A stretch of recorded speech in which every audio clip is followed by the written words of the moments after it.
इंसान मर जाता है तो यदि वो व्यक्ति दान करता है, जैसे उसने जीवन में जो कुछ दान किया है, सेवा किया है, सत्कर्म किया है, तो उसे वो 1 साल के भीतर जब से जीव की यात्रा शुरू होती है और धर्मराज के पास जाता है, उस 1 साल के भीतर उसने जितने भी अच्छे काम किए हों उसे बीच बीच में पड़ाव पड़ाव पर उस कर्म का फल मिलता है और उसकी जो तपन है वो कम हो जाती है, आसान हो जाता है उसका रास्ता।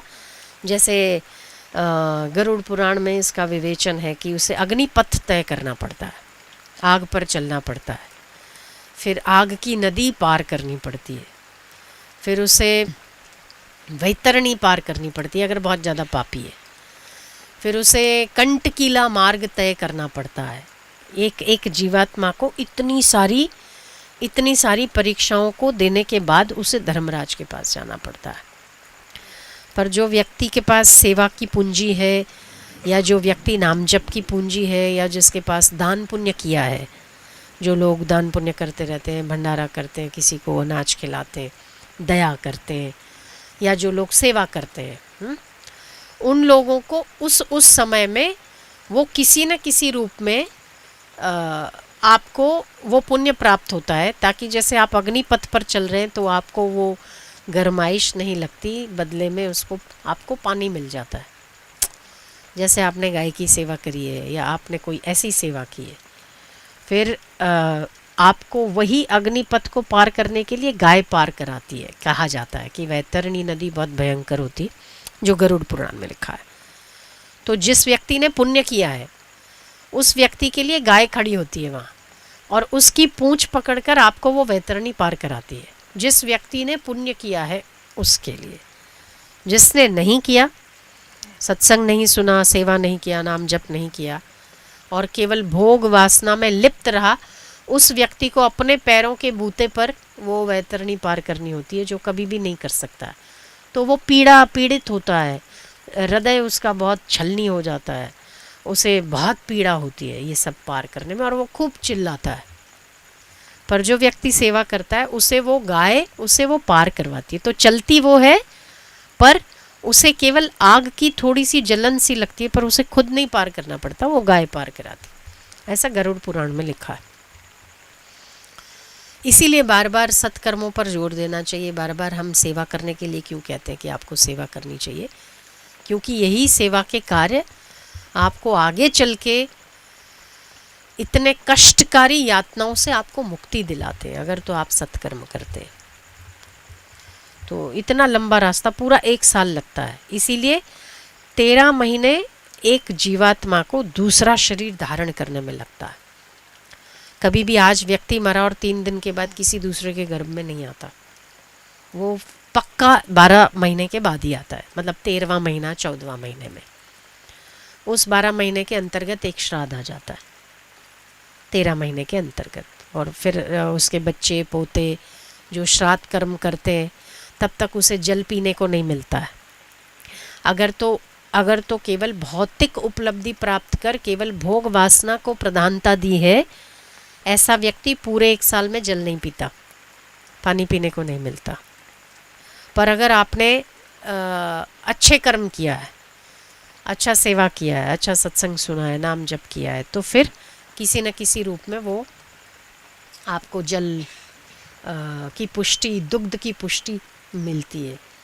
बहुत ही विचित्र यातनाएं होती है, नरकों की यातनाएं। भगवान विष्णु गरुड़ पर विराजमान होते हैं, तो गरुड़ को दूरदर्शिता है, मतलब बहुत दूर का गरुड़ देख सकते हैं। तो एक बार गरुड़ ने भगवान से कहा कि प्रभु, आप मेरे पीठ पर सवारी करते हैं और मुझे आपने दिव्य चक्षु प्रदान किए हैं, मैं दूर दूर का देख सकता हूँ, पर मेरी दूर की देखने में मुझे नरक भी दिखता है, और उस नरक में तड़पते हुए जीवों को जब मैं देखता हूँ तो मैं सहन नहीं कर सकता हूँ। आप कृपा करो और मुझे वो ना दिखे, ऐसा करो कि मैं सब कुछ देख पाता हूँ, क्योंकि वो सबसे ऊपर होते हैं ना, वैकुंठ सबसे ऊपर है और उस वैकुंठ में गरुड़ विराजमान है, तो उसे नीचे का सब कुछ दिखता है और ऊपर से दिव्य दृष्टि है। तो बोले, आप मेरे पीठ पर विराजमान रहते हैं, पर फिर भी मुझे सब कुछ दिखता है पर मैं एक ही चीज़ नहीं देख पाता हूँ। एक तो नरक भोगी की यातनाएं और दूसरा उसका चिल्लाना नहीं सुन सकता हूँ। तो उसके लिए, उस निमित्त के उपाय के लिए कुछ उपाय बताइए। तब फिर भगवान ने उसको उसके प्रायश्चित कर्मों के प्रायश्चित स्वरूप में कुछ ब्राह्मणों के द्वारा, जैसे हम श्राद्ध में भोजन कराना, जैसे हम नारायण बलि करना, ये जैसे आज बछड़े बछड़ी का विवाह करना, कुछ कर्म ऐसे बताए जैसे संतों को, ब्राह्मणों को उनके चरण छूना, चरण धोना, उनकी चरण धूलि को मस्तक पर लगाना, आदि आदि कई प्रकार के जो पुण्य कर्म हैं, उनकी आज्ञा में रहना, उनको प्रसन्न करना, उनको भोजन कराना। तो ये सब जो कर्म है उससे नरक की यातनाएं कम होती है। ऐसा भगवान नारायण ने गरुड़ को कहा कि भाई ये तुम संसार में, इस जगत में इस बात का प्रचार करो कि लोग जितने पाप करते हैं उतने पुण्य कर्म नहीं करते हैं, इसीलिए व्यक्ति नरक की यातनाएं भोगता है।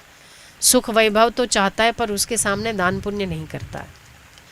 सुख समृद्धि तो चाहता है, नाम और यश तो चाहता है, पर गुरु की सेवा करना नहीं चाहता। चाहता तो है कि मुझे अधिकार मिले, पर दूसरों के अधिकार को छीनकर अधिकार मिलना पसंद करता है।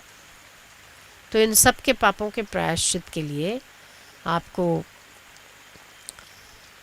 गुरु आज्ञा में रहना चाहिए, गुरु की सेवा करनी चाहिए, गौ की सेवा करनी चाहिए, ब्राह्मणों को भोजन कराना चाहिए। जो गृहस्थी हैं वो लोग ब्राह्मणों को भोजन कराएं। जो सन्यासी है, जिन्होंने अपने घर का त्याग कर दिया है, जो अपने घर से ताल्लुक नहीं रखते हैं, वो लोग किसी भी श्राद्ध कर्म के लिए बंधे हुए नहीं हैं। पर जो घर से ताल्लुक़ रखते हैं, जिनका आगे पीछे सब है, जिनका आगे पीछे कोई नहीं है, उनके लिए श्राद्ध कर्म आवश्यक नहीं है। उनका पुण्य कर्म ही उसका श्राद्ध कर्म है।